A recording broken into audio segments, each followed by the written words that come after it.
बिस्मिल्लाहिर्रहमानिर्रहीम, अस्सलाम वालेकुम। अमेरिका ईरान जंग की ताज़ा तरीन डेवलपमेंट्स के साथ मैं हूं मखदूम शहाबुद्दीन। सोमवार 23 जून 2025 रात के पिछले पहर ईरान ने वो कर दिया है जिसका डर था और ईरान ने अब आग में कूदने का और लंबी तवील जंग लड़ने का फैसला कर लिया है।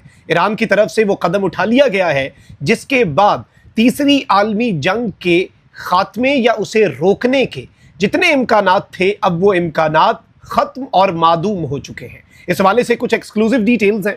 एक जानिब तो तमाम तर नजरें इस वक्त मॉस्को पर हैं क्योंकि मॉस्को में एक अहम तरीन और फैसला कुन इजलास शुरू हो चुका है। खित्ते की सूरत हाल बहुत तेजी से बदल रही है और इस खित्ते में अब जंग जो है वो दो फरीकैन के दरमियान नहीं रही। ईरान इसराइल तनाज़ा फैल तो चुका है और अब इसकी लपेट में किस तरह से सिर्फ अमेरिका नहीं बल्कि नेटो से लेकर तमाम अहम तरीन खित्ते के ममालिक जिनमें रूस, चीन और अब पाकिस्तान और अफगानिस्तान भी शामिल हैं, क्योंकि इस सब में अफगानिस्तान की हुकूमत ने, अफगान तालिबान ने भी अपनी एंट्री दे दी है।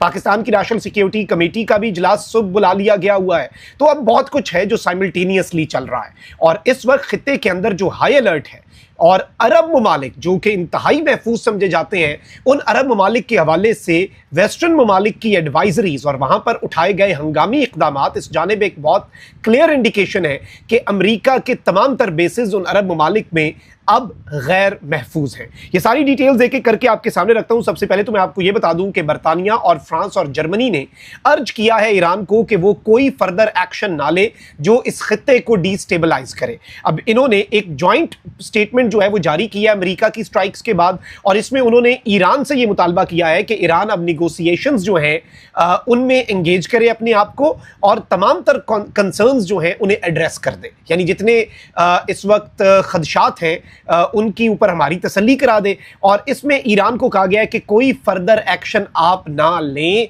और बस अमन की तरफ आ जाए। वही बात जो अमेरिका कर रहा है। ऑल्दो इस वक्त मैं आपको यह बताऊं कि ईरान के जो प्रेसिडेंट हैं वो मंजर आम पर आए हैं, तेहरान की सड़कों पर अवाम के दरमियान आए हैं और तेहरान के अंदर जो डेमोन्स्ट्रेशन की गई है अमेरिका के इस स्ट्राइक के खिलाफ, तेहरान के लोग सड़कों पर निकले हैं और अपनी हुकूमत के साथ सॉलिडारिटी में निकले हैं। तो ईरान के प्रेसिडेंट जो हैं वो अवाम के दरमियान आए एक इंतहाई क्रूशल मरहले पर, जब ईरान की टॉप लीडरशिप जो है वो डायरेक्ट निशाने पर है। वो दिन के उजाले में सड़क पर आए, अवाम के साथ मिले और स्ट्रीट्स पर आकर उन्होंने इन डेमोन्स्ट्रेशंस में जो ईरानियन गवर्नमेंट के हक में और यूएस की जो स्ट्राइक्स हैं न्यूक्लियर साइट्स पर उनके खिलाफ की जा रही थी, इनसे कम से कम आपको ये पता चलता है कि ईरान के वाले से जो एक वेस्टर्न नैरेटिव है वो फ्लॉड है। वो कंप्लीटली दुरुस्त जो है उसे नहीं कहा जा सकता कि जी ईरान के अंदर लोग तंग हैं और ये है वो है।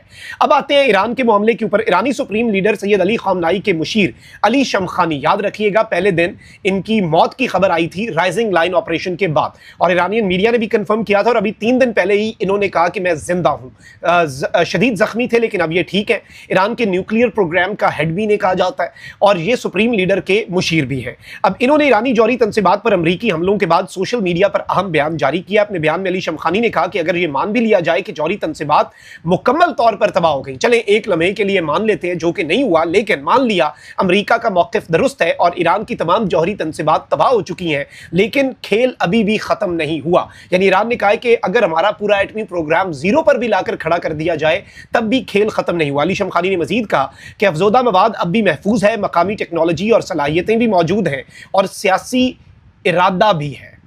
अब ये पहली मर्तबा है कि ईरान से इस तरह की इंडिकेशन मिली है, वरना इससे पहले तो ईरान ये कह रहा था इन स्ट्राइक से पहले कि भाई हमने एटमी हथियार बनाना ही नहीं है, हमने तो पीसफुल यूज की तरफ जाना है। अब ये कह रहे हैं कि हमारे पास अफजोदा जो इंतहाई अफजोदा यूरेनियम है वो महफूज है, it is safe, local technology और लोकल एक्सपर्टीज भी है और पॉलिटिकल विल भी है। ईरानी सुप्रीम लीडर की मुशीर ने कहा कि अपने जायज हक़ दिफा के साथ सियासी और ऑपरेशनल इकदाम अब इस फरीक के हाथ में होगा जो होशियारी से खेलता है और अंधे इकदाम से बचता है। अली शमखानी ने कहा कि सरप्राइजेस का सिलसिला जारी रहेगा। अच्छा, फिर अब इस वक्त खित्ते के अंदर सूरत हाल क्या है? ईरान की इसराइल पर स्ट्राइक्स तो जारी हैं। अब ईरान पर अमरीकी हमले के बाद खलीजी ममालिक खास तौर पर बहरीन और कुवैत में हंगामी इकदाम का ऐलान कर दिया गया है। गैर मुल्की खबर एजेंसी के मुताबिक बहरीन की हुकूमत ने खित्ते में कशीदा सूरत हाल के पेश नजर मुल्क भर में रिमोट वर्क पॉलिसी नाफिज कर दी है। हुकाम के मुताबिक 70% सरकारी मुलाजमीन घरों से काम करेंगे। तमाम वजारतों और सरकारी इदारों में इस पॉलिसी पर अमल दरामद होगा। हंगामी खिदमात और चंद अहम शोबे इस फैसले से मुस्तस्ना होंगे। तालीमी इदारों को भी ऑनलाइन शिफ्ट किया जा रहा है। इसके अलावा मुख्तलिफ इलाकों में बॉम्ब शेल्टर्स कायम किए जा रहे हैं ताकि किसी भी हंगामी सूरत हाल में शहरी महफूज मकाम पर मुंतकिल हो सके। हुक्काम ने शहरियों को हिदायत की है कि वो गैर जरूरी तौर पर मेन रोड्स जो हैं उन पर सफर ना करें। दूसरी जानिब कुवैत में भी ईरान पर अमरीकी हमलों के बाद सिक्योरिटी इक़दाम सख्त कर दिए गए हैं और वजारतों के कॉम्प्लेक्स में पनाहगाहें कायम कर दी गई हैं जिनमें तकरीबन 900 अफराद के रहने की गुंजाइश है।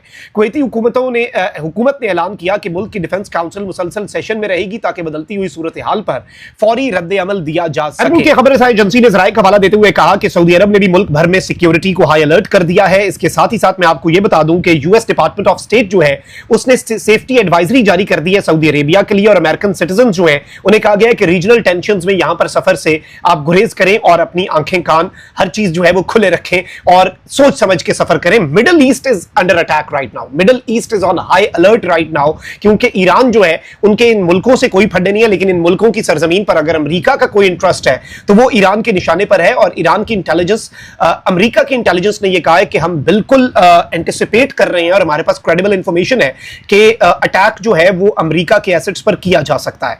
अच्छा, इसके साथ ही साथ अब बाज़ाब्ता तौर पर ईरान ने आग में कूदने का फैसला कर लिया और अब अगर हम स्ट्रेट ऑफ हुर्मुज़ जो आबनाए हुर्मुज़ है उसके ट्रैक को देखें, उसका जो एक लाइव मैप है उसे देखें तो यूं लग रहा है कि ईरान ने अब ऑफिशियली स्ट्रेट ऑफ हुर्मुज़ जो है आबनाए हुर्मुज़ को बंद करने का फैसला कर लिया है। और अब जो टैंकर्स यहां पर आ रहे थे नाज़रीन इकराम वो 180 डिग्री का यू टर्न लेके वो टैंकर्स वापस जा रहे हैं और ईरान की पार्लियामेंट के अप्रूवल के कुछ ही लम्हात के बाद, कुछ ही मिनट्स के बाद इन टैंकर्स की मूवमेंट एब्रप्ट वापसी को यू टर्न लेके 180 डिग्री का ऐसे करके प्रॉपर और फिर उसके बाद अपनी जो है उसे घुमा के और पूरी अपनी शिप एज इट इज पीछे की तरफ ले जा रहे हैं, यानी अपनी मंजिल मकसूद तक नहीं पहुंच रहे। ये एक बहुत बड़ा मूव है, बहुत डिसाइसिव मूव है। याद रखिएगा कि आबनाए हुर्मुज़ को बंद करना पूरी दुनिया को इस जंग के अंदर शामिल करने के मुतरादिफ है और ईरान अब किसी भी तरह से पीछे हट नहीं रहा। ईरान ने किसी भी तरह से सरेंडर की तरफ जाने के तमाम दरवाजे जो हैं वो बंद कर दिए हैं। वहीं दूसरी जानिब नाज़रीन इकराम ईरानी वजीर खारजा जो है वो रूस पहुंच चुके हैं और सदर पुतिन ने बुलाकर भेजा है ईरानी वजीर खारजा को कि फौरी तौर पर आ जाएं और एक ऐसे मौके के ऊपर ये गए हैं और वहां पर इजलास हो रहा है जब रूस के साबिक सदर ने ये स्टेटमेंट दे दी है और वो इस वक्त भी एक बड़े अहम तरीन ओहदे पर है, दिमित्री मेदवेदेव।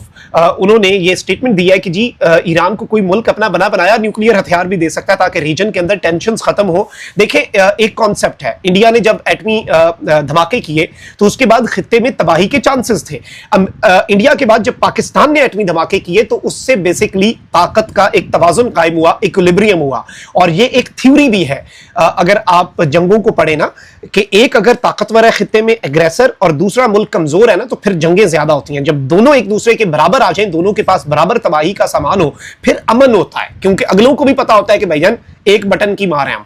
तो अब इस तरफ को बातें जा रही हैं, रूमर्स जो हैं वो इस वक्त बहुत ज्यादा चल पड़े हैं। नॉर्थ कोरिया के किरदार के हवाले से बात हो रही है, रशिया के किरदार के हवाले से बात हो रही है, इंटरनेशनल मीडिया इस पर बात कर रहा है। यहां तक कि अमेरिका के वाइस प्रेसिडेंट जेडी वैंस से रूस के फॉर्मर प्रेसिडेंट की स्टेटमेंट पर भी सवाल हुआ है। आप यहां से अंदाजा करें कि थिंग्स आर सीरियस। उनकी स्टेटमेंट को हम लाइटली नहीं ले सकते कि मेन स्ट्रीम मीडिया पर बैठकर अमेरिका के नायब सदर से सवाल होता है कि भाई रूस का साबिक सदर तो ये कह रहा है, जो कि आज भी पुतिन के करीब है और रूस के अंदर बड़ा अहम तरीन ओहदा रखता है, और अब यूं लग रहा है कि इसराइल वाले हालात जो है उनके अंदर कुछ बहुत बड़ा होने जा रहा है। पाकिस्तान ने भी नेशनल सिक्योरिटी कमेटी की मीटिंग जो है वो नाज़रीन इकराम बुला ली हुई है और इस वक्त मैं आपको बताऊं कि सबसे बड़ी डेवलपमेंट यह है कि अफगानिस्तान की तालिबान हुकूमत ने ईरान की जौहरी तनसीबात पर अमरीकी हमले की शदीद तरीन अल्फाज में मजम्मत कर दी है। अफगान वजारत खारजा ने बयान में इसराइल और अमरीका की जानिब से ईरान की एटमी तनसीबात पर हमलों की शदीद मजम्मत करते हुए खित्ते में अदम इस्तेहकाम के मजीद फैलने पर तशवीश का इजहार किया है। वजारत खारजा के तर्जुमान की तरफ से जारी करदा बयान में अफगान हुकूमत ने ईरान की खुद मुख्तारी और इलाकाई सालमियत की हिमायत की और कहा कि ईरान की खुद मुख्तारी और सालमियत की खिलाफ वर्जी नाकाबिल कबूल है। अफगानिस्तान ने फरीकैन से मुतालबा किया कि इस मसले के हल के लिए सिफारतकारी को मौका दें, लेकिन सबसे इंपॉर्टेंट चीज यह है कि इन्होंने भी अमरीका की खुले अल्फाज में मजम्मत की है।